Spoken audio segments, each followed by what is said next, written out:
Hola YouTube, it's me, G-Man, Cap G here. Going to do my March deck of the month and deck profile. Gonna do a good friend of mine, Luke Patterson.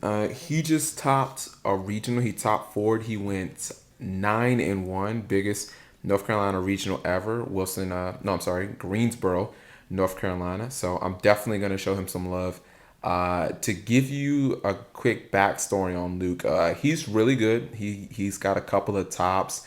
The last time the Shonen Jump was in, I believe, Charlotte. He got a deck profile, and he got a feature match. And I'm gonna have a link to his match. It was during Teledad format, and he ran this crazy kind of beast volcanic burn deck that was just, I mean, it was pretty good. He freaking 2-0'd me out of regional with a one of the versions of it.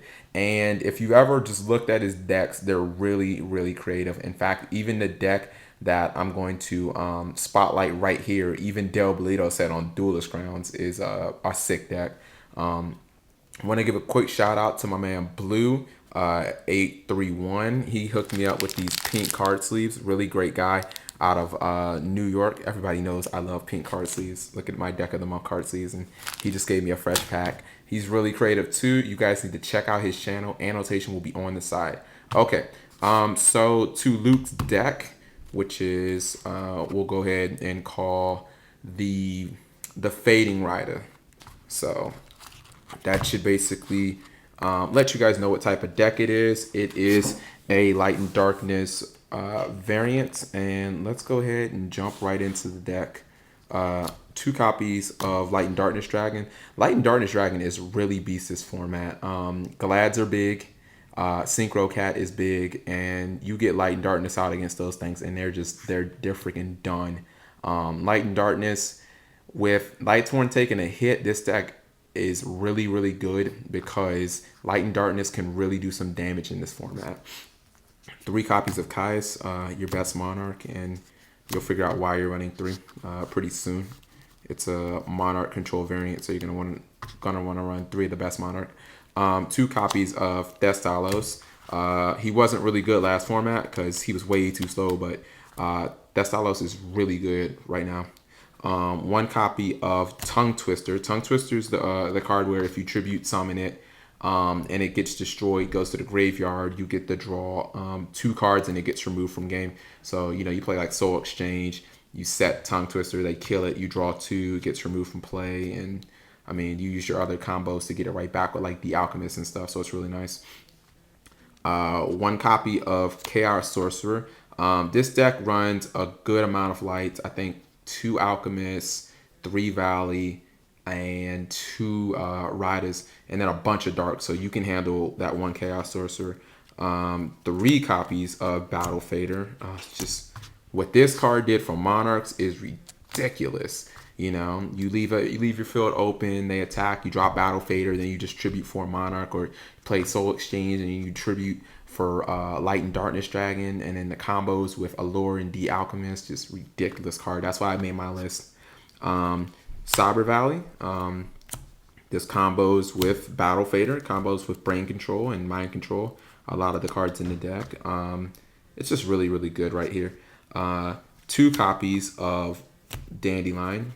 Is Dandelion light or earth? I think Dandelion's earth. It really doesn't matter. You're going to pretty much use Dandelion in any Monarch build, especially in a Monarch build that's running Light and Darkness Dragon. This is one of the reasons why you want to run Foolish Burial in this deck, and it's one of the best cards to get back off Light and Darkness Dragon when it dies. 2 copies of The Alchemist. The Alchemist was good last format, way better this format. Not only because of Battle Fader and the Valley plays that are getting really big, but this format is so much slower. The Alchemist, the tempo is better for him in this format. Treeborn, it's a staple in Monarch decks. I'm not going to explain that one. 1 copy of Shining Angel. I can't believe I don't freaking have a Shining Angel somewhere around here. I probably do. You basically want to use this to get your Cyber Valleys out and to get your D-Alchemist out. Just so you run that 1 kind of random copy. It's just to get those cards out. Sangan, get your Battle Faders to your hand. Your Cyber Valleys, your Plaguespreader, possibly. Whatever you need. You can get it with Sangan. Plaguespreader Zombie. This deck can synchro. This deck can really handle that, and you might want to use Foolish on him on occasion. Probably not so much. Gorz, because Gorz is like, I mean, he's kind of staple right now against all the decks in the format, cat and stuff. Big right here. 3 copies of Soul Exchange. You are running 2 copies of Light and Darkness Dragon. You're running 5 Monarchs. You're running Tongue Twister. So 3 Soul Exchange isn't too much in this deck. It really works. 1 copy of Brain Control. It's broken. You know that. 1 copy of Mind Control. This is the only card in Luke's deck that I do question.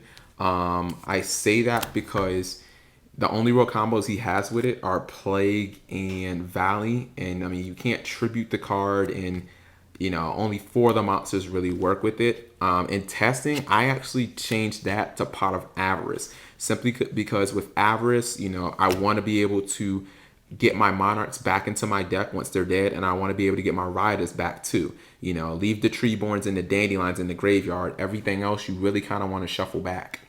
1 Allure of Darkness. This deck runs like a bazillion dark, so you can handle that easy. 1 MST because it's stable. 1 Heavy Storm because it's stable. Copy of Foolish Burial. Yet another card I can't believe I don't have lying around somewhere. Basically, for your Dandelions, your Treeborn, once you get Treeborn in there, you're just like, oh, okay, great. So good when you get Treeborn in there. Maybe Plague, not so much unless you're like really going for game. Bottomless, 2 copies, because everything pretty much runs 2 copies of Bottomless. 2 Phoenix Wing Windblast. This is kind of like your Book of Moon right here. Since this deck doesn't run Book of Moon, you use Phoenix Wing Windblast. Generally, you want to pinch like Dandelion or Treeborn or something like that. Something you know you can easily get back. So this is kind of like your Magic and Trap hate, but really more of just like monster removal and a card that will like save your ass against like Glads and stuff like that. Divine Wrath, 1 copy. I like this. This is real good tech right now. The beginning of the format, you know, you're going to play a lot of Glads. It's real good Glad tech. It's decent against Cat too. Not that great against Blackwings, but decent against Lightsworn too. You just wait for opportune times. Hopefully you don't have to like waste it on a Lilo or a Raikou. TT, that's a staple. And the last card of the deck is Mirror Force. You should notice that there is no Solemn here. That's it should be kind of obvious, because if you get your Treeborn in the game, there aren't a lot of decks that can just remove stuff instantly. You don't want to have your Solemn locking you down for 2 and 3 turns before you feel like it's the opportune time to activate it. With Divine Wrath, you really don't have that problem. It's not such a big deal if you have to Divine Wrath early. It's a huge deal if you have to Solemn early, and you can't leave that Treeborn in the grave. You need that Treeborn coming out every single turn to get those Monarchs in play, to get that Raida out there.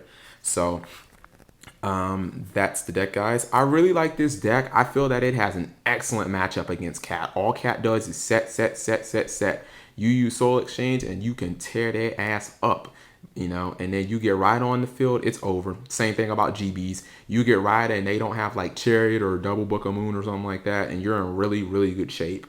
The only deck that this deck can have some problems with is Lightsworn, because Lightsworn does play really fast, and I learned the hard way. I had Raida on the field, dude summoned Honest, and he tried to keep making it go back to his hand. That can really rape your Raida plays. So this is a really good deck, really original. Please give props to my man Luke. His other original deck, that one that he got the profile on, I'm going to have that in the sidebar too. Peace. Stay frosty, guys.